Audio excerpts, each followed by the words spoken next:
आज के ही दिन केवड़िया में आपसे पहले वाले ऑफिसर्स ट्रेनिंग के साथ मेरी बड़ी विस्तार से बातचीत हुई थी और तय यही हुआ था कि प्रति वर्ष इस विशेष आयोजन आरंभ के लिए यहीं सरदार पटेल का जो स्टैच्यू है, मां नर्मदा का तट है, वहीं पर हम मिलेंगे और साथ रह करके हम सब चिंतन मनन करेंगे और प्रारंभिक अवस्था में ही हम अपने विचारों को एक शेप देने का प्रयास करेंगे।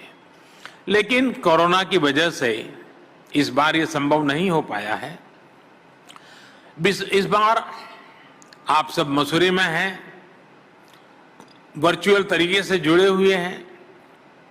इस व्यवस्था से जुड़े सभी लोगों से मेरा आग्रह है कि जैसे ही कोरोना का प्रभाव और कम हो, मैं सभी अधिकारियों से भी कह करके रखता हूं कि आप जरूर सभी एक साथ एक छोटा सा कैंप यहीं सरदार पटेल की इस भव्य प्रतिमा के सानिध्य में लगाइए, कुछ समय यहां बिताइए और भारत के इस अनोखे शहर को, यानी एक टूरिस्ट डेस्टिनेशन कैसे डेवलप हो रहा है, उसको भी आप जरूर अनुभव करें। साथियों, एक साल पहले जो स्थितियां थी, आज जो स्थितियां हैं, उसमें बहुत बड़ा फर्क है। मुझे विश्वास है कि संकट के इस समय में देश ने जिस तरह काम किया, देश की व्यवस्थाओं ने जिस तरह काम किया, उससे आपने भी बहुत कुछ सीखा होगा। अगर आपने सिर्फ देखा नहीं होगा, ऑब्जर्व किया होगा, तो आपको भी बहुत कुछ आत्मसात करने जैसा लगा होगा। कोरोना से लड़ाई के लिए अनेकों ऐसी चीजें जिनके लिए देश दूसरों पर निर्भर था, आज भारत उनमें से कई को निर्यात करने की स्थिति में आ गया है। संकल्प से सिद्धि का यह बहुत ही शानदार उदाहरण है। साथियों, आज भारत की विकास यात्रा के जिस महत्वपूर्ण कालखंड में आप हैं, जिस समय आप सिविल सेवा में आए हैं, वो बहुत विशेष है। आपका बैच जब काम करना शुरू करेगा, जब आप सही मायने में फील्ड में जाना शुरू करेंगे, तो आप वो समय होगा जब भारत अपनी स्वतंत्रता के 75 वर्ष में होगा। ये बड़ा माइलस्टोन है, यानी आपकी इस व्यवस्था में प्रवेश और भारत का 75वां आजादी का पर्व। और साथियों, आप ही वो ऑफिसर्स हैं, इस बात को मेरी भूलना मत। आज हो सके तो रूम में जाकर के डायरी में लिख दीजिए। साथियों, आप ही वो ऑफिसर्स हैं जो उस समय में भी देश सेवा में होंगे, अपने कैरियर के, अपने जीवन के महत्वपूर्ण पड़ाव में होंगे, जब भारत अपनी स्वतंत्रता के 100 वर्ष मनाएगा। आजादी के 75 वर्ष से 100 वर्ष के बीच के ये 25 साल भारत के लिए बहुत ज्यादा अहम है। और आप वो भाग्यशाली पीढ़ी हो, आप वो लोग हैं जो इन 25 वर्षों में सबसे अहम प्रशासनिक व्यवस्थाओं का हिस्सा होंगे। अगले 25 वर्षों में देश की रक्षा, सुरक्षा, गरीबों का कल्याण, किसानों का कल्याण, महिलाओं, नौजवानों का हित, वैश्विक स्तर पर भारत का एक उचित स्थान, बहुत बड़ा दायित्व आप लोगों पर है। हम में से अनेकों लोग तब आपके बीच नहीं होंगे, लेकिन आप रहेंगे, आपके संकल्प रहेंगे, आपके संकल्पों की सिद्धि रहेगी। और इसलिए आज के इस पावन दिन आपको अपने से बहुत सारे वायदे करने हैं, मुझे नहीं, खुद से। वो वायदे जिनके साक्षी सिर्फ और सिर्फ आप होंगे, आपकी आत्मा होगी। मेरा आपसे आग्रह है कि आज की रात सोने से पहले खुद को आधा घंटा जरूर दीजिएगा। मन में जो चल रहा है, जो अपने कर्तव्य, अपने दायित्व, अपने प्रण के बारे में आप सोच रहे हैं, वो लिख करके रख लीजिएगा। साथियों, जिस कागज पर आप अपने संकल्प लिखेंगे, जिस कागज पर आप अपने सपनों को शब्द दे देंगे, कागज का वो टुकड़ा सिर्फ कागज का नहीं होगा, आपके दिल का एक टुकड़ा होगा। ये टुकड़ा जीवन भर आपके संकल्पों को साकार करने के लिए आपके हृदय की धड़कन बनकर आपके साथ रहेगा। जैसे आपका हृदय शरीर में निरंतर प्रवाह लाता है, वैसे ही ये कागज पे लिखे गए हर शब्द आपके जीवन संकल्पों को, उसका प्रवाह को निरंतर गति दे रहेंगे। हर सपने को संकल्प और संकल्प से सिद्धि के प्रवाह में आगे लेते चलेंगे। फिर आपको किसी प्रेरणा, किसी सीख की जरूरत नहीं होगी। यह आप ही का लिखा हुआ कागज, आपके हृदय भाव से प्रकट हुए शब्द, आपके मन मंदिर से निकली हुई एक एक बात आपको आज के दिन की याद दिलाता रहेगा, आपके संकल्पों को याद दिलाता रहेगा। साथियों, एक प्रकार से सरदार वल्लभ भाई पटेल ही देश की सिविल सेवा के जनक थे। 21 अप्रैल 1947 एडमिनिस्ट्रेटिव सर्विस ऑफिसर के पहले बैच को संबोधित करते हुए सरदार पटेल ने सिविल सर्वेंट्स को देश का स्टील फ्रेम कहा था। उन अफसरों को सरदार साहब की सलाह थी कि देश के नागरिकों की सेवा अब आपका सर्वोच्च कर्तव्य है। मेरा भी यही आग्रह है कि सिविल सर्वेंट जो भी निर्णय ले, वो राष्ट्रीय संदर्भ में हो, देश की एकता, अखंडता को मजबूत करने वाले हो, संविधान के स्पिरिट को बनाए रखने वाले हो। आपका क्षेत्र भले ही छोटा हो, आप जिस विभाग को संभालें उसका दायरा भले ही कम हो, लेकिन फैसलों में हमेशा देश का हित, लोगों का हित होना चाहिए। एक नेशनल पर्सपेक्टिव होना चाहिए। साथियों, स्टील फ्रेम का काम सिर्फ आधार देना, सिर्फ चली आ रही व्यवस्थाओं को संभालना ही नहीं होता है। स्टील फ्रेम का काम देश को यह एहसास दिलाना भी होता है कि बड़े से बड़ा संकट हो या फिर बड़े से बड़े बदलाव, आप एक ताकत बनकर देश को आगे बढ़ाने में अपना दायित्व निभाएंगे। आप एक फैसिलिटेटर की तरह सफलतापूर्वक अपने दायित्वों को पूरा करेंगे।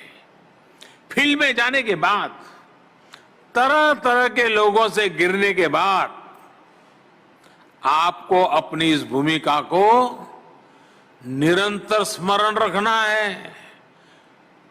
भूलने की गलती कभी मत करना। आपको यह भी याद रखना है कि फ्रेम कोई भी हो, गाड़ी का, चश्मे का या किसी तस्वीर का, जब वो एकजुट रहता है तभी सार्थक हो पाता है। आप जिस स्टील फ्रेम का प्रतिनिधित्व कर रहे हैं उसका भी ज्यादा प्रभाव तभी होगा जब आप टीम में रहेंगे, टीम की तरह काम करेंगे। आगे जाकर आपको पूरे पूरे जिले संभालने हैं, अलग अलग विभागों का नेतृत्व करना है। भविष्य में आप ऐसे फैसले भी लेंगे जिनका प्रभाव पूरे राज्य पर होगा, पूरे देश में होगा। उस समय आपकी ये टीम भावना आपके और ज्यादा काम आने वाली है। जब आप अपने व्यक्तिगत संकल्पों के साथ देश हित के बृहद लक्ष्य को जोड़ लेंगे, भले ही किसी भी सर्विस के हों, एक टीम की तरह पूरी ताकत लगा देंगे तो आप भी सफल होंगे। और मैं विश्वास से कहता हूं, देश भी कभी विफल नहीं होगा। साथियों, सरदार पटेल ने एक भारत श्रेष्ठ भारत का सपना देखा था। उनका ये सपना आत्मनिर्भर भारत से जुड़ा हुआ था। कोरोना वैश्विक महामारी के दौरान भी जो हमें सबसे बड़ा सबक मिला है वो आत्मनिर्भरता का ही है। आज एक भारत श्रेष्ठ भारत की भावना, आत्मनिर्भर भारत की भावना एक नवीन भारत का निर्माण होते हुए देख रही है। नवीन होने के कई अर्थ हो सकते हैं, कई भाव हो सकते हैं, लेकिन मेरे लिए नवीन का अर्थ यही नहीं है कि आप केवल पुराने को हटा दें और कुछ नया ले आए।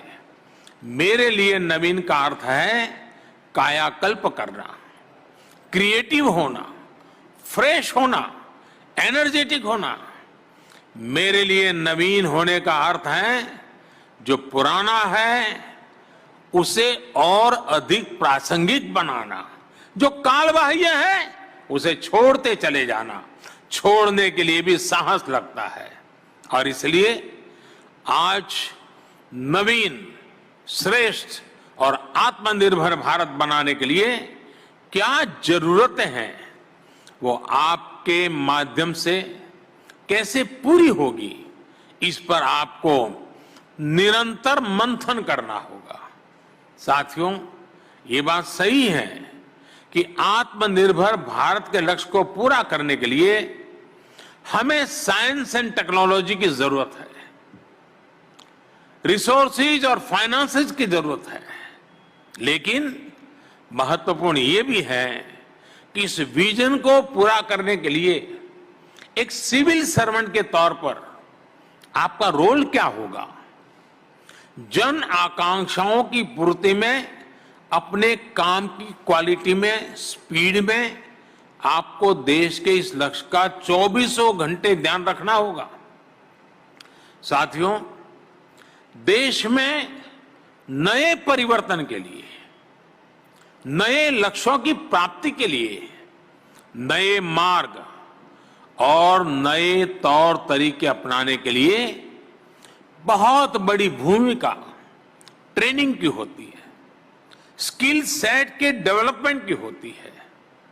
पहले के समय इस पर बहुत जोर नहीं रहता था। ट्रेनिंग में आधुनिक अप्रोच कैसे आए, इस बारे में बहुत सोचा नहीं गया।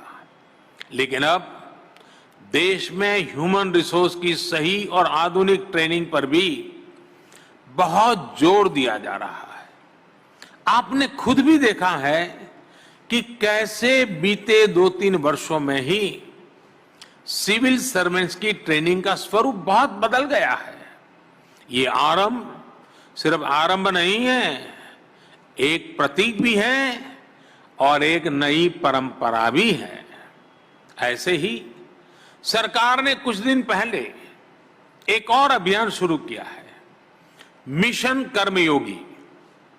मिशन कर्मयोगी कैपेसिटी बिल्डिंग की दिशा में अपनी तरह का एक नया प्रयोग है।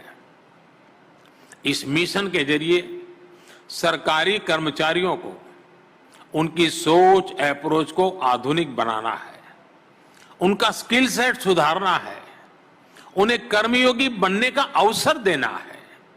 साथियों, गीता में भगवान कृष्ण ने कहा है, यज्ञ अर्थात कर्मणः अन्यत्र लोकः अयम कर्म बंधनः।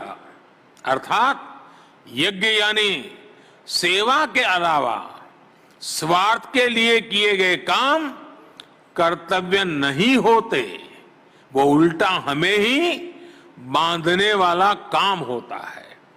कर्म वही है जो एक बड़े विजन के साथ किया जाए, एक बड़े लक्ष्य के लिए किया जाए। इसी कर्म का कर्मयोगी हम सबको बनना है। मुझे भी बनना है, आपको भी बनना है, हम सबको बनना है।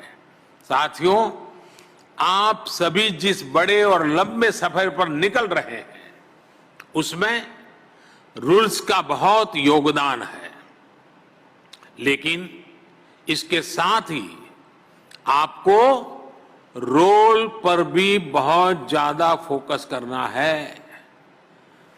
रूल एंड रोल, लगातार संघर्ष चलेगा, लगातार तनाव आएगा। रूल्स का अपना महत्व है, रोल की अपनी महत्वपूर्ण जिम्मेवारी है। इन दोनों का बैलेंस, यही तो आपके लिए टाइट रोप पर चलने वाला खेल है। बीते कुछ समय से सरकार ने भी रोल बेस्ड अप्रोच पर काफी जोर दिया है। इसके नतीजे भी दिखाई दे रहे हैं। पहला, सिविल सर्विसेज में कैपेसिटी और कॉम्पिटेंसी, उसके क्रिएशन के लिए नया आर्किटेक्चर खड़ा हुआ है। दूसरा, सीखने के तौर तरीके डेमोक्रेटाइज हुए हैं। और तीसरा, हर ऑफिसर के लिए उसकी क्षमता और अपेक्षा के हिसाब से उसका दायित्व भी तय हो रहा है। इस अप्रोच के साथ काम करने के पीछे सोच ये है कि जब आप हर रोल में अपनी भूमिका अच्छे से निभाएंगे, तो आप अपनी ओवरऑल लाइफ में भी सकारात्मक रहेंगे। यही सकारात्मकता आपकी सफलता के रास्ते खोलेगी, आपको एक कर्मयोगी के रूप में जीवन के संतोष का बहुत बड़ा कारण बनेगी। साथियों, कहा जाता है कि लाइफ एक डायनेमिक सिचुएशन है। गवर्नेंस तो भी तो एक डायनेमिक फिनोमेनन है। इसलिए हम रिस्पॉन्सिव गवर्नमेंट की बात करते हैं। एक सिविल सर्वेंट के लिए सबसे पहले जरूरी है कि आप देश के सामान्य मानवी से निरंतर जुड़े रहें। जब आप लोग से जुड़ेंगे तो लोकतंत्र में काम करना और आसान हो जाएगा। आप लोग फाउंडेशन ट्रेनिंग और प्रोफेशनल ट्रेनिंग पूरी होने के बाद फील्ड ट्रेनिंग के लिए जाएंगे। मेरी फिर आपको सलाह होगी, आप फील्ड में लोगों से जुड़िए, कट ऑफ मत रहिए, दिमाग में कभी बाबू मत आने दीजिए। आप जिस धरती से निकले हो, जिस परिवार समाज से निकले हो, उसको कभी भूलिए मत। समाज से जुड़ते चलिए, जुड़ते चलिए, जुड़ते चलिए। एक प्रकार से समाज जीवन में विलीन हो जाइए। समाज आपकी शक्ति का सहारा बन जाएगा। आपके दो हाथ सहस्त्र बाहु बन जाएंगे। ये सहस्त्र बाहु जनशक्ति होती है। उन्हें समझने की, उनसे सीखने की कोशिश अवश्य करिएगा। मैं अक्सर कहता हूं, सरकार शीर्ष से नहीं चलती है। नीतियां जिस जनता के लिए हैं, उनका समावेश बहुत जरूरी है। जनता केवल सरकार की नीतियों की, प्रोग्राम्स की रिसीवर नहीं है। जनता जनार्दन ही असली ड्राइविंग फोर्स हैं। इसलिए हमें गवर्नमेंट से गवर्नेंस की तरफ बढ़ने की जरूरत है। साथियों, इस एकेडमी से निकलकर जब आप आगे बढ़ेंगे तो आपके सामने दो रास्ते होंगे। एक रास्ता आसानी का, सुविधाओं का, नेम एंड फेम का रास्ता होगा। एक रास्ता होगा जहां चुनौतियां होगी, कठिनाइयां होगी, संघर्ष होगा, समस्याएं होगी। लेकिन मैं अपने अनुभव से मैं आज आपसे एक बात कहना चाहता हूं। आपको असली कठिनाई तभी होगी जब आप आसान रास्ते पकड़ेंगे। आपने देखा होगा, जो सड़क सीधी होती है, कोई मोड़ नहीं होते हैं, वहां सबसे ज्यादा अकस्मात होते हैं। लेकिन जो टेढ़ी मेढ़ी मोड़ वाली सड़क होती है, वहां ड्राइवर बड़ा कॉन्शियस होता है, वहां अकस्मात कम होते हैं। और इसलिए सीधा सरल रास्ता कभी न कभी बहुत बड़ा कठिन बन जाता है। राष्ट्र निर्माण के, आत्मनिर्भर भारत के जिस बड़े लक्ष्य की ओर आप कदम बढ़ा रहे हैं, उसमें आसान रास्ते मिले ये जरूरी नहीं है। अरे, मन में उसकी कामना भी नहीं करनी चाहिए। इसलिए जब आप हर चुनौती का समाधान करते हुए आगे बढ़ेंगे, लोगों की ईज ऑफ लिविंग को बढ़ाने के लिए निरंतर काम करेंगे, तो इसका लाभ सिर्फ आपको ही नहीं, पूरे देश को मिलेगा। और आप ही के नजरों के सामने आजादी के 75 साल से आजादी के 100 साल की यात्रा फलते फूलते हिंदुस्तान को देखने का कालखंड होगा। आज देश जिस मोड़ में काम कर रहा है, उसमें आप सभी ब्यूरोक्रेट्स की भूमिका मिनिमम गवर्नमेंट, मैक्सिमम गवर्नेंस की ही है।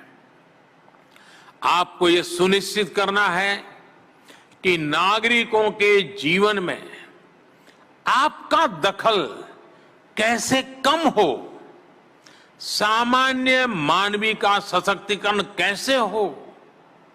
हमारे यहां उपनिषद में कहा गया है, न तत् द्वितीयम अस्ति, न तत् द्वितीयम अस्ति, अर्थात कोई दूसरा नहीं है, कोई मुझसे अलग नहीं है।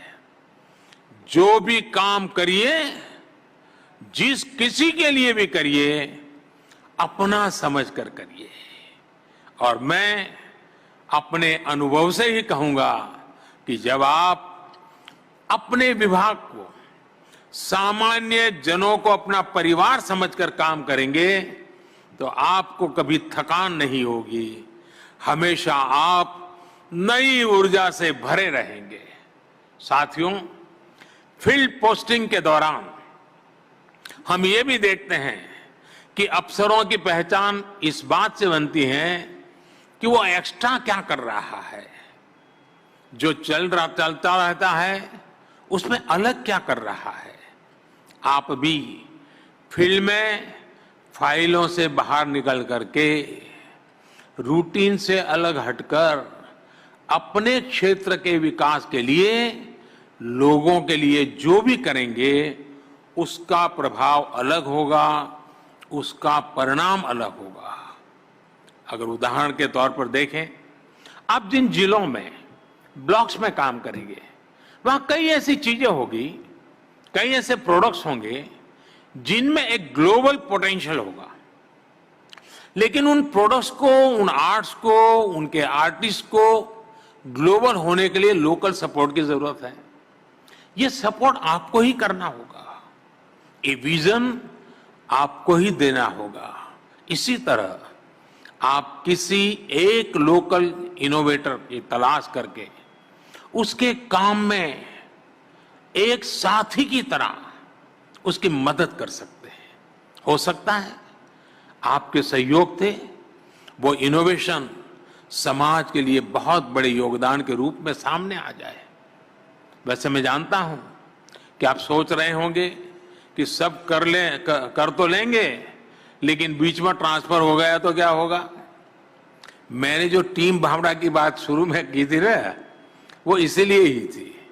अगर आप आज एक जगह हैं, कल दूसरी जगह है, तो भी उस क्षेत्र में अपने प्रयासों को छोड़िएगा नहीं, अपने लक्ष्यों को भूलिएगा नहीं। आपके बाद जो लोग आने वाले हैं उनको विश्वास में लीजिए, उनका विश्वास बढ़ाइए, उनका हौसला बढ़ाइए, उनको भी जहां है वहां से मदद करते रहिए। आपके सपनों को आपके बाद वाली पीढ़ी भी पूरा करेगी। जो नए अधिकारी आएंगे, आप उनको भी अपने लक्ष्यों का साझीदार बना सकते हैं। साथियों, आप जहां भी जाएं, आपको एक और बात ध्यान रखनी है। आप जिस कार्यालय में होंगे, उसके बोर्ड में दर्ज आपके कार्यकाल से ही आपकी पहचान नहीं होनी चाहिए। आपकी पहचान आपके काम से होनी चाहिए। हां, बढ़ती हुई पहचान में आपको मीडिया और सोशल मीडिया भी बहुत आकर्षित करेंगे। काम की वजह से मीडिया में चर्चा होना एक बात है, और मीडिया में चर्चा के लिए ही काम करना वो जरा दूसरी बात है। आपको दोनों का फर्क समझ करके आगे बढ़ना है। आपको याद रखना होगा कि सिविल सर्वेंट्स की एक पहचान अनाम रह करके काम करने की रही है। आप पिछले आजादी के बाद के अपने कालखंड के देखिए, जो ओजस्वी तेजस्वी चेहरे कभी कभी हम सुनते हैं, अपने पूरे कार्यकाल में अनामी रहे हैं, कोई नाम नहीं जानता था। रिटायर होने के बाद किसी ने कुछ लिखा तब पता चला, अच्छा ये बाबू इतना बड़ा देश को दे करके गए हैं। आपके लिए भी वही आदर्श है। आपसे पहले के 4-5 दशकों में जो आपके सीनियर्स रहे, उन्होंने इसका बहुत अनुशासन के साथ पालन किया है। आपको भी ये बात ध्यान रखनी है। साथियों, मैं जब मेरे नौजवान राजनीतिक साथी जो हमारे विधायक हैं, हमारे सांसद हैं, उनसे मिलता हूं तो मैं बातों बातों में जरूर कहता हूं, और मैं कहता हूं कि दिखास और छपास, ये दो रोग से दूर रहिएगा। मैं आपको भी यही कहूंगा कि दिखास और छपास, टीवी पे दिखना और अखबार में छपना, दिखास और छपास, ये दिखास और छपास का रोग जिसे लगा, फिर आप वो लक्ष्य नहीं प्राप्त कर पाएंगे जो लेकर आप सिविल सेवा में आए हैं। साथियों, मुझे भरोसा है आप सब अपनी सेवा से, अपने समर्पण से देश की विकास यात्रा में देश को आत्मनिर्भर बनाने में बहुत बड़ा योगदान देंगे। मेरी बात समाप्त करने से पहले मैं आप लोगों को एक काम देना चाहता हूं। आप करेंगे? सब हाथ ऊपर करें तो मैं मानूंगा कि आप करेंगे। सबके हाथ ऊपर होंगे क्या? करेंगे? अच्छा, सुन लीजिए। आपको भी वोकल फॉर लोकल अच्छा लगता होगा सुनना, लगता है ना?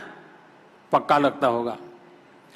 आप एक काम करेंगे, आने वाले 2-4 दिन में आप अपने पास जो चीजें हैं, जो रोजमर्रा के उपयोग में है, उसमें कितनी चीजें वो हैं जो भारतीय बनावट की हैं, जिसमें भारत के नागरिक के पसीने की महक है, जिसमें भारत के नौजवान की टैलेंट दिखती है, उस सामान का जरा एक सूची बनाइए।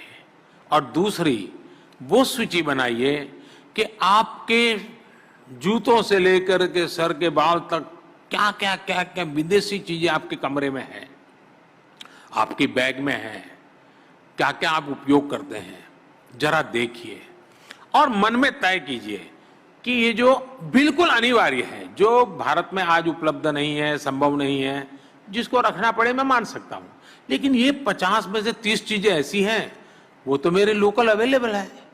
हो सकता है कि मैं उसके प्रचार के प्रभाव में नहीं आया हूं, मैं उसमें से कितना कम कर सकता हूं, देखिए, आत्मनिर्भर की शुरुआत आत्म से होनी चाहिए। आप वोकल फॉर लोकल क्या शुरुआत कर सकते हैं? दूसरा, जिस संस्था का नाम लाल बहादुर शास्त्री से जुड़ा हुआ है, उस पूरे कैंपस में भी, आपके कमरों में, आपके ऑडिटोरियम के, आपके क्लासरूम में, हर जगह पे कितनी चीजें विदेशी हैं, जरूर सूची बनाइए।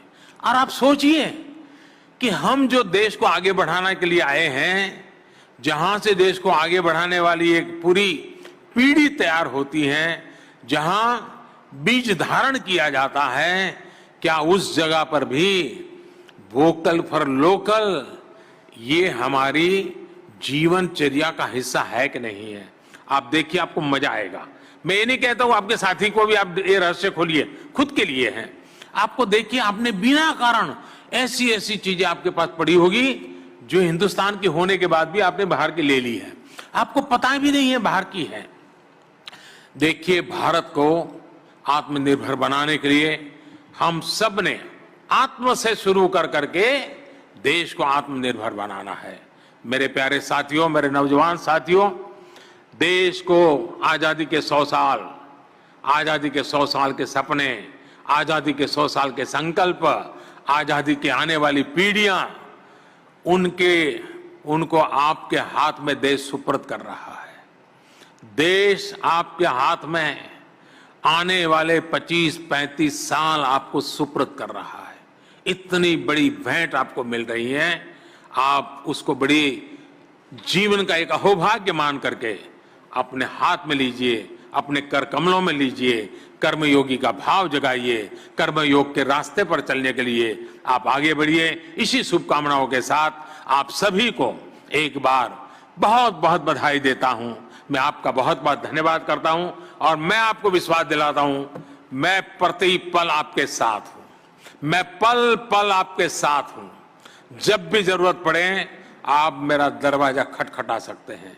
जब तक मैं हूं, जहां भी हूं, मैं आपका दोस्त हूं, आपका साथी हूं। हम सब मिलकर के आजादी के 100 साल के सपने साकार करने का अभी से काम प्रारंभ करें। आइए हम सब आगे बढ़ते हैं। बहुत बहुत धन्यवाद।